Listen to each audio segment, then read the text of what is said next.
I wonder, would you agree that in this question it's fairly easy to see that neither statement is sufficient on its own? I mean, statement 2 doesn't give us any measurements whatsoever, so that doesn't have a chance of being sufficient on its own. And statement 1 leaves a whole world of possibilities because the square could be 1,000,000 by 1,000,000, or it could be 500,000 by 500,000, just as two examples. So there are obviously an infinite number of ways to build that square such that it would fit this sphere.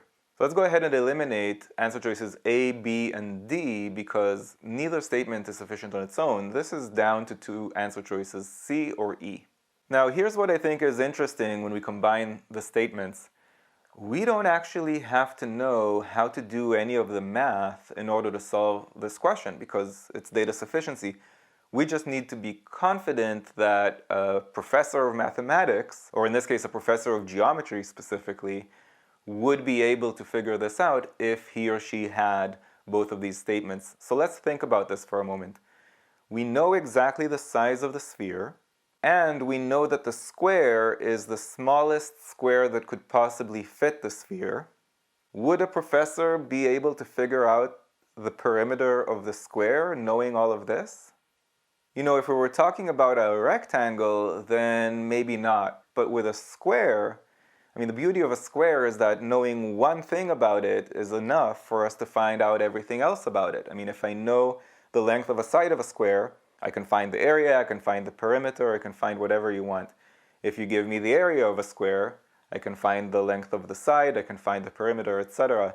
So I'm very confident that with both of these statements combined, a proper mathematician would be able to figure out the answer. And at that point, I can already pick C and move on very confidently. Now, just for our purposes, how would you actually solve this? Well, if you want to be able to fit a sphere that has a radius of 2 inches, then you need the square to be at least a 4 by 4 because the diameter of the sphere would be 4 inches, and you have to be able to fit that diameter in the narrowest part of the square, and the narrowest part of the square is not the diagonal of the square, it's the length of the square. So as long as your square is 4 inches by 4 inches, the sphere will be able to pass through it. If you go any smaller, the sphere won't be able to pass through it. So the actual answer to the question is the perimeter is 16 inches, but we don't have to be able to do that. We just need to be confident that someone could do that if someone wanted to. And therefore, the correct answer here is C. If you found this video useful, go to quantreasoning.com for a lot more where that came from.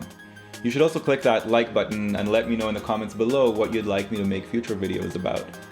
And of course, if you haven't yet subscribed, go ahead and do that and click that bell below so you get notified about future videos. See you next time.